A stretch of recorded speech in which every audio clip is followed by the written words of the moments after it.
the American Constitution by association with legitimate business interests that have a legitimate right to contribute to the debate in the society are doing the Constitution and the United States a disservice.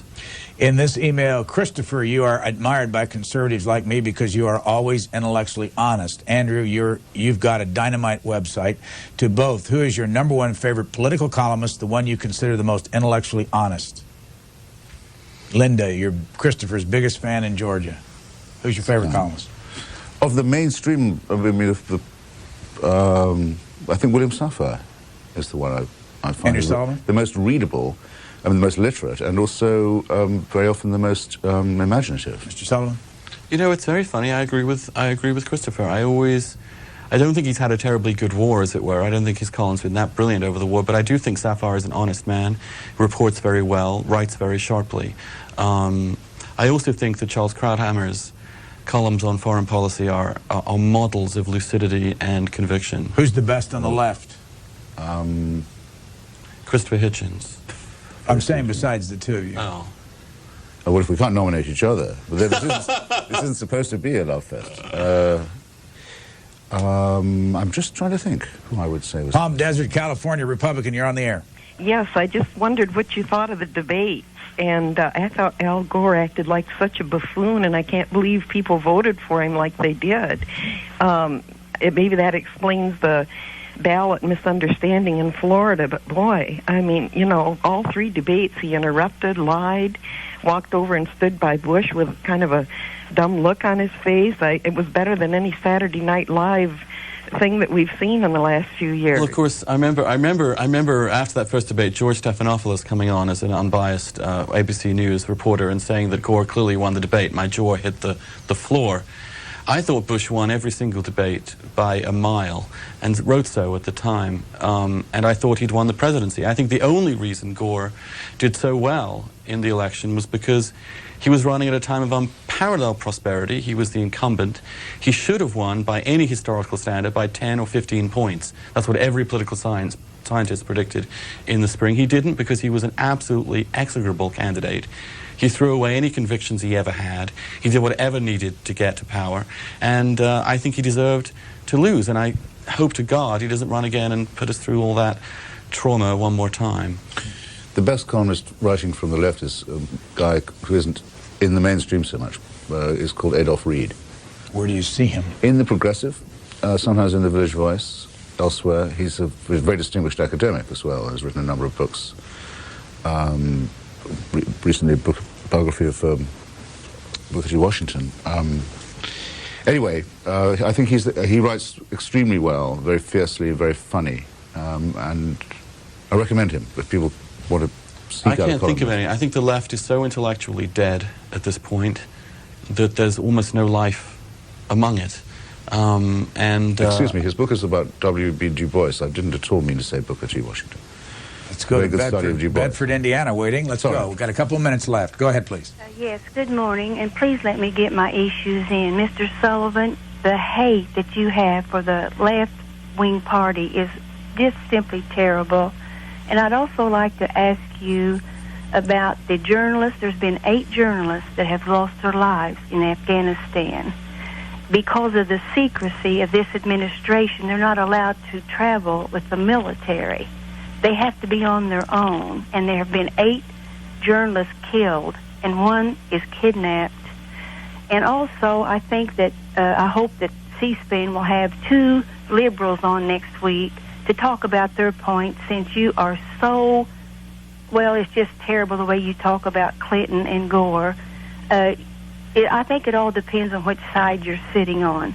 Because right now, George W. Bush is the media's darling. He was all through the campaign. I've read some books. I can't talk like you can. I don't have the backing to do that. But it's such a shame when you get on and you talk about one president being sleazy, that the left party is dead. You know, we need a balance here. one party can't be right all the time, and it's shameful when you get on and say the things that you do. They sure can't be right all the time, which is why I hope for at some point some intellectual revival on the left that can actually be interesting and dynamic and contribute to a real debate. Unfortunately, I don't see that right now. I think it's exhausted and needs to reinvent itself and rethink itself, and I think many people on the left agree with me. So that's how I would respond to that. I don't think I feel hate in that sense. I feel strong disagreement. And I think we should stop attempting to turn these disagreements, these strong disagreements, into emotional things. You can strongly disagree with someone on many issues and still respect them as a human being. And that kind of civility is absolutely important if we are to be able to debate these things. Could I just say, as someone who was reporting recently from Pakistan, and who knows some of these people, and is very concerned about the safety of Mr. Pearl from the Wall Street Journal, just in case anyone believed that, it's absolutely not true that journalists seek the protection of the armed forces when they're in regions. They often want to travel with them to be able to report on what they're doing, and there's often an argument about access, but there's no sense in which the US Army left journalists defenseless or out in the cold. We're not supposed to be agents of the state or wards of the Defense Department. And you go to places like that at your own risk. All 8 of the journalists are foreign journalists? I don't think any American has been killed. A number of Australians and French, and one Italian. Did you feel like you were in a dangerous... I mean, now that we see the Danny Pearl story, you feel you were in a dangerous spot? It makes me wince to think of how easily anyone else could have fallen into that simple but nasty trap that they set for him. Look, we'll take you to see one of the, mystery mullahs if you'll come in this unmarked car with us. I mean, most people would have said yes to that. Let's go to Swansea. So it has a very chilling effect indeed. Swansea, South Carolina, you're next. Well, good morning, Complaints fan. I'd like to say this to Mr. Hitchens. I love it. Maybe he could, if you want to know why the left's receding faster than his hairline, then all you have to do is listen to what he said about religion. He's unwilling for people to live under the tyranny of their own conscience, which is basically what religion is, but he'd be perfectly happy to have us all live under the tyranny of 1,000 or 1,000,000 socialist bureaucrats. All you have to do is examine the intellectual dishonesty of that to see where he's coming from.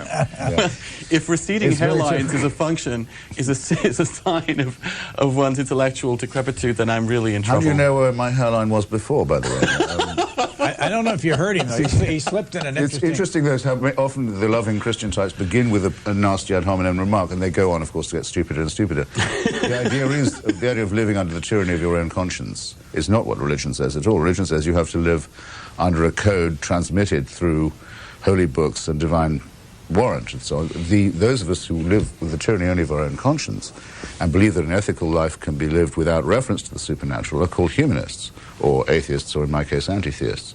You have it precisely wrong, sir, but then say you would. Did you hear him slip in the complaint span? I did. I thought that was sweet. What does that mean?